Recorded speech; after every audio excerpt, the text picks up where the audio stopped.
Let me just repeat that statement, which we have received in the past few minutes. It reads, "It is with deep sorrow that Her Majesty, the Queen, announces the death of her beloved husband, His Royal Highness, the Prince Philip, Duke of Edinburgh.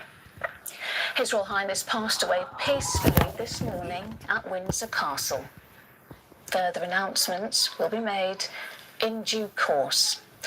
The royal family join with people around the world in mourning his loss." We are staying on air to bring you reaction to that news, the death of the Duke of Edinburgh at the age of 99. During 73 years of marriage, he was, as the Queen said, her strength and stay. He shared her sense of duty. The Duke put that above any ambition he might have had for himself. And now she faces that duty without his companionship, counsel, and humour.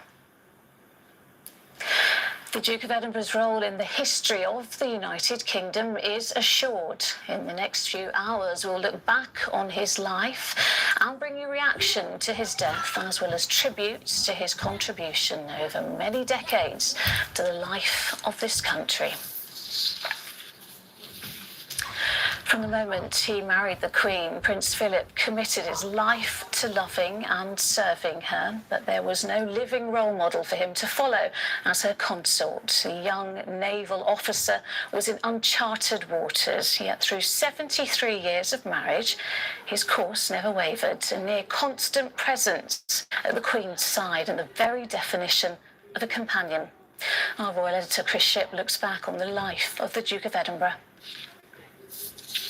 He was born Prince Philip of Greece and Denmark in 1921 on the Greek island of Corfu. His mother was Princess Alice of Battenberg, which made Philip a great-great-grandchild of Queen Victoria, just like his future wife. But Philip and his family were forced to flee Greece after a coup, and he ended up at Gordonston School in Scotland, where the disciplines of sport and achievement were to shape his future. Because from Gordonston, he went to the Royal Navy in 1939 as a cadet.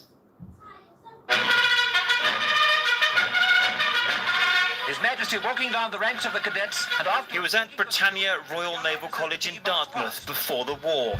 At the back here, in the centre of the screen, is the 18-year-old Philip.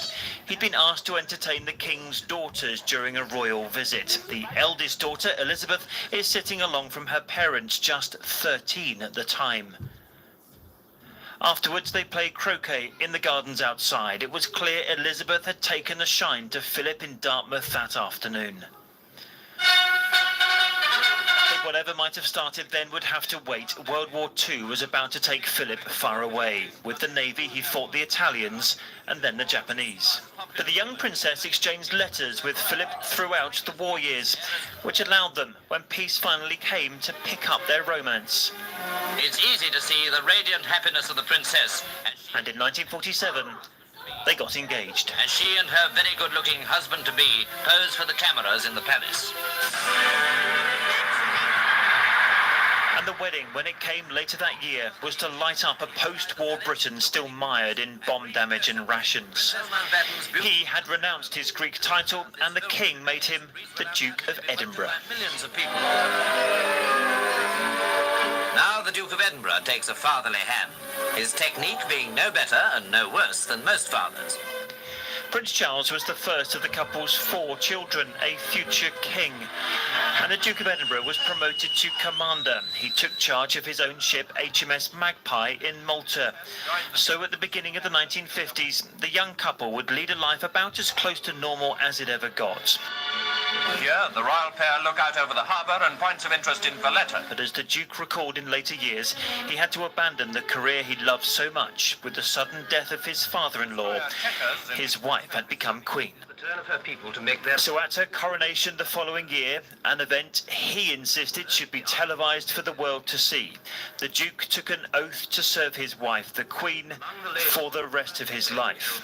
He knelt before her and swore to be her loyal follower. I, Philip, will become your liege man of life and limb, for the virtue of worship and faith and truth I will bear unto you, to live and die against all manner of folk, so help me God. Rising, he kisses the Queen's cheek and touches the Queen's crown in token of his readiness to help her bear its burden.